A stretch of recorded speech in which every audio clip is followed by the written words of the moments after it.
teori etika. Teori etika itu yang pertama deontologi, kemudian teleologi atau utilitarianisme dan egoisme. Yang ketiga hak dan keempat adalah keutamaan. Nah, teori keutamaan.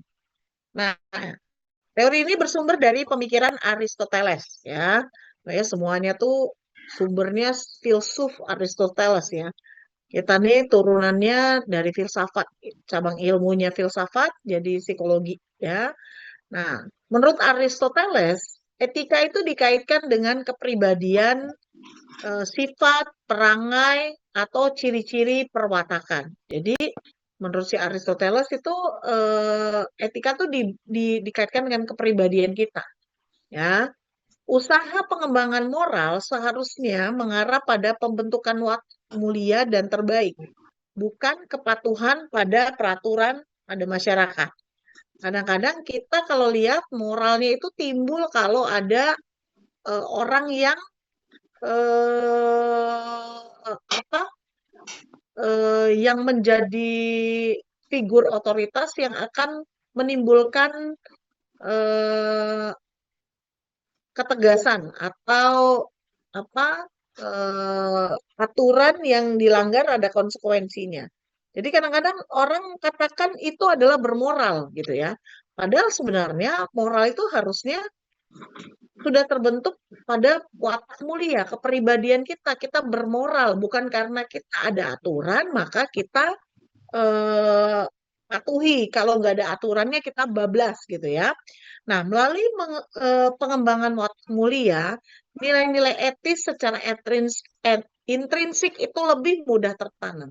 Jadi kalau kita sudah punya paham, kita sudah punya sifat ya, kita sudah punya kepribadian yang memang hidup berdasarkan watak mulia menurut si Aristoteles, maka nilai etis dari secara intrinsik itu lebih mudah tertanam. Intrinsik itu berarti dari dalam diri kita, ya. Ekstrinsik itu karena ada aturan, karena ada norma, karena ada adat istiadat, maka kita penuhi. Tetapi kalau etis intrinsik, ya, berarti kita sudah tahu tanpa ada aturan pun kita sudah tahu itu tidak boleh misalnya dilakukan. Itu menjadi sebuah tabiat, sebuah kebiasaan yang kita lakukan. Nah, Aristoteles itu menggariskan sejumlah watak mulia manusia yang bermoral sesuai dengan zaman ketika tentunya waktu dia hidup, seperti keadilan, kejujuran, persahabatan, amanah, bijaksana, murah hati, berani, dan sebagainya. Jadi, si watak menurut si Aristoteles pada zamannya itu berlaku adil, berlaku jujur, ya, bersahabat, kemudian berlaku amanah, ya, bijaksana, kemudian murah hati, ya, berani dan sebagainya. Itu dari menurut si Aristoteles watak mulia. Nah, Han, menurut Aristoteles manusia perlu banyak kali fokus yang pada usaha pembinaan kepribadian mulia yang dia katakan atau istilahnya adalah etika virtu, ya. Wujud pribadi mulia dengan sifat yang terpuji itu akan menciptakan sebuah keseimbangan, kebahagiaan hidup. Sebagai suatu contoh, sifat jujur dan amanah dapat menjauhkan kita dari watak korupsi dan perbuatan mementingkan diri sendiri. Kalau kita sudah terbiasa jujur pada diri sendiri, jujur bukan karena ada aturan, bukan karena ada yang melihat, bukan karena ada orang-orang yang akan menilai kita, tetapi karena memang kita jujur, karena kita memang ingin jujur, nah maka kita akan dijauhkan dari keserakahan, egois, perbuatan mementingkan diri sendiri. Nah, sikap suka menolong orang lain itu akan membantu orang dalam memecahkan berbagai urusan hidupnya. Sifat tegas akan menjadikan kita lebih berprinsip dalam dihormati, tidak mudah diombang-ambingkan oleh situasi. Ada orang yang ketika banyak masalah, norma dalam hidupnya, prinsip dalam hidupnya itu bisa berubah. Kalau sebagian besar orang akan mengarah kepada kanan, dia mengarah kanan. Sebagian besar orang mengarah kepada kiri, dia akan kiri. Jadi arah kiri gitu ya. Dia kanan, dia kiri. Nah, itu berarti dia tidak konsisten. Nah, sikap kerja keras itu membawa pada sifat kesungguhan, kecemerlangan, dan keberhasilan. Ya, Yang yang berikutnya adalah etika. Teori ini juga masih keutamaan ya, menjelaskan bahwa memiliki pribadi mulia bukanlah sesuatu yang bersifat alamiah. banyak kan Artinya, nyamuknya. pribadi mulia itu bisa diajarkan. Pribadi mulia itu bisa dipelajari dan kita bisa berubah menjadi pribadi yang mulia. Manusia tidak dilahirkan dengan sifat baik atau jahat. Kepribadian yang ada pada manusia itu perlu diasuh, dipelajari, dan dipraktekkan. Baik melalui latihan, pengalaman, kebiasaan, tabiat, cara hidup, dan menyenangkan diri sendiri. Kins Barton 1975 menjelaskan bahwa untuk memperoleh keutamaan, kita mesti melakukan hal-hal perbuatan yang baik secara objektif saja. Artinya perbuatan yang umumnya dianggap baik, ya, bukan menurut kita baik, tetapi secara general orang menyatakan perbuatan itu adalah baik. Lambat laun satu kebiasaan yang baik dan terpuji itu akan terbentuk dalam diri kita. Sehingga selanjutnya perbuatan-perbuatan baik itu berdasarkan keutamaan. Ya, teori kepribadian mulia menyatakan bahwa untuk mencapai kemuliaan hidup manusia perlu mengikuti jalan tengah. Jalan tengah artinya tingkah laku yang sederhana, moderat, tidak berlebihan, dan tidak keterlaluan atau tidak terlalu kurang.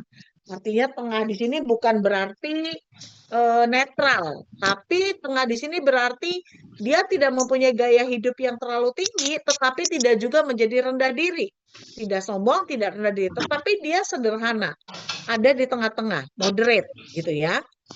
Nah, sebagai contoh, Barton 1975 dalam hal membelanjakan uang ada kemungkinan dua sikap ekstrim.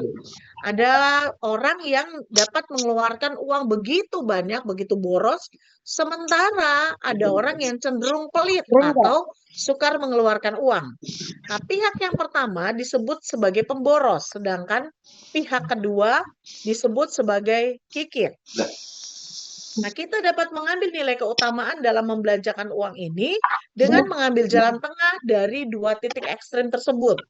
Nilai keutamaannya adalah kemurahan hati, yakni tidak terlalu boros dan tidak terlalu pelit. Dengan demikian, setiap keutamaan dapat menentukan jalan tengah antara dua titik ekstrim yang berlawanan.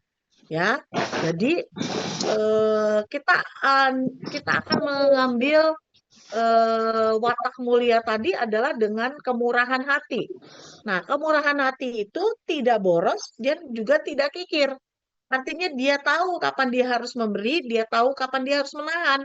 Dia tahu siapa yang harus diberi, dia tahu siapa yang perlu diabaikan. Jadi dia mengambil nilai tengahnya. Tidak terlalu tinggi, tidak terlalu rendah. Inilah yang disebut dengan moderate atau nilai tengah.